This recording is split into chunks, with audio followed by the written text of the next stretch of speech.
Well, hello again, everybody, on this snowy Tuesday. We're joined today by Tully's Emma Byrne, and Emma is very busy, as we'll get to talking about shortly, but we're glad she had a few minutes today to join us.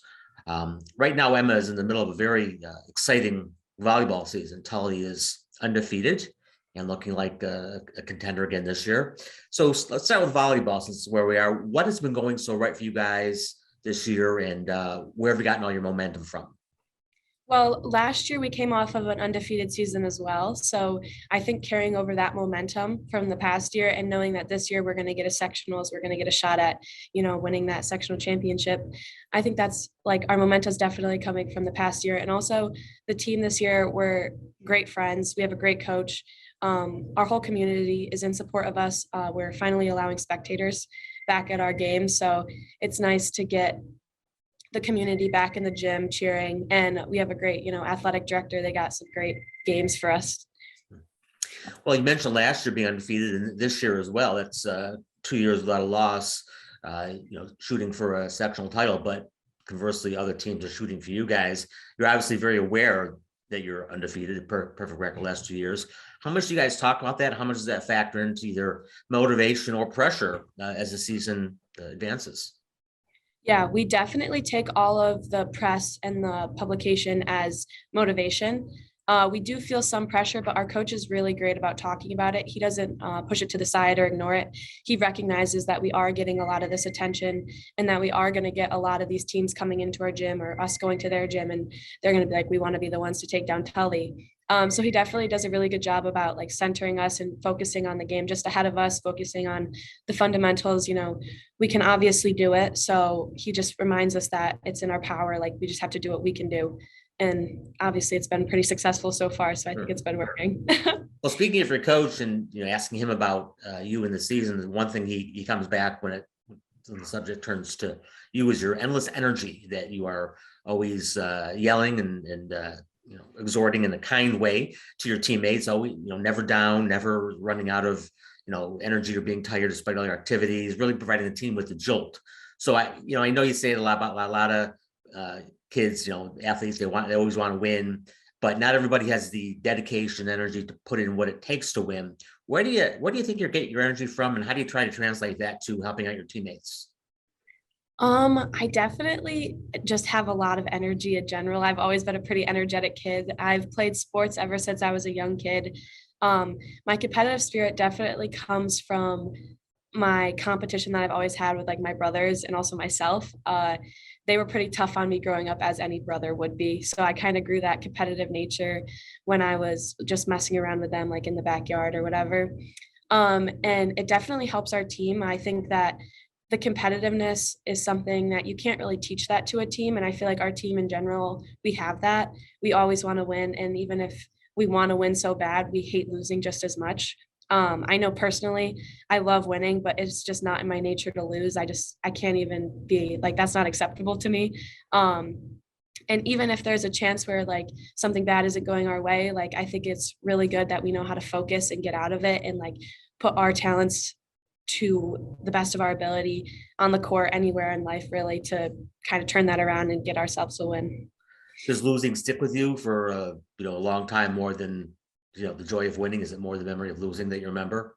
Yeah, I know definitely if I look back, there's obviously, I remember all the good times that I've had in sports, but those sectional, like those close where you're in the sectionals and you lost a game and you shouldn't have lost a game, but those are definitely the times that I stick with. And definitely it comes down to anything. Like in gym class, I hate losing. Like it comes in every aspect of my life. Well, on the court, your coach was talking a little bit about position change from last year to this year. Last year, a setter; this year, a hitter, outside hitter. It's a huge difference in skill sets. I mean, it's about the most opposite jobs probably around volleyball. But you seem to have, adapted well. Could you tell us a little bit about that change and sort of how it plays to your strengths? Yeah. So I started out as and in eighth grade, I became a setter and a right side, and I was under the great mentorship of Grace Chafee, who was a senior at the time. And she taught me a lot about the game of volleyball in general, especially on the right side as a setter or whatever. Um, And as a setter, you get to kind of control the game, as in like who hits the ball, like where it goes. So I think I learned a lot about the other positions through being a setter. Um, and when my coach said, you know what, we need you on the outside, like it was a COVID season, things were happening. I kind of stepped up to the challenge and I was like, you know, if that's what's best for the team, that's what's going to happen. And I obviously had to change a lot of the things that I was doing. But I focused on that from now on. And I was like, all right, if this is what I'm doing, this is what I'm going to be good at. So I changed my workouts. I increased my vertical. I kind of got down the arm swing, the timing. A lot of work with my setter now. It's all about that connection between the hitters and the setters. So I worked on a lot of those things. And I think I just was able to capitalize on that and kind of put it to use. Now, for anyone who thinks we're just kind of joking about the energy level, in the fall, Emma is a soccer player. In the winter, obviously volleyball. In the spring, now a couple years ago, she would have said she's a lacrosse player. She's on lacrosse varsity. Now all she does is do track, which is sprinting, 800 meters, triple jump. So she's not a 3-sport athlete. She's a 4-sport athlete. Although again, lacrosse is giving way to track. I know season by season you go, probably each one's your favorite, but as you look back, does anything stand out as any of the sports being the one you'll remember the most? That's a great question. I think there's definitely things from each sport I will remember, especially the people. I feel like each team, there's something special about. You kind of get a different experience with the different people who are on the team. Um, there's definitely something special about volleyball, though. Being undefeated last year, that was a great accomplishment. Hoping to do it again. I think that'll definitely stick with me. Is it just inconceivable that you could not do a sport for a season? I mean, you've done 3 or 4 sports for your whole high school career, right? You could never sit out a season and do nothing. Yeah, that was never really an option for me, I guess. And coming from a small school, everyone kind of has to do everything to make the program strong. And I definitely am a person who is pretty much involved in everything from like the classroom to the sports field. So I definitely would not be able to sit out a season. Yeah. Well, that's the other half of that equation is that competitive sports ends at some point for everybody, whether it's high school, college, or pro, and you're about to go into your college career next year, and sadly, or maybe not sadly, but sadly or not, you're going to give up sports to pursue your academics. You want to be a physical therapist, correct? Is that going to tell us a little about that future and how hard it's going to be to not have competitive sports anymore? Yeah, so I've kind of always wanted to be a physical therapist. I love helping people. I love being fit and active, and I love like everything science. So I think going into that career and knowing that I'm going to college for my academics, for my career, I kind of put the focus on that. I wanted to find a school based on my academics that is going to give me a good career when I graduate. So I think I focused on that when I was looking for colleges, but it is definitely going to be super hard to give up sports. And I know that I will not be someone who just does not, or I'm not going to be someone who just gives up on sports for the rest of my life. I would love to play a club sport in college. I'm going to do like intramurals.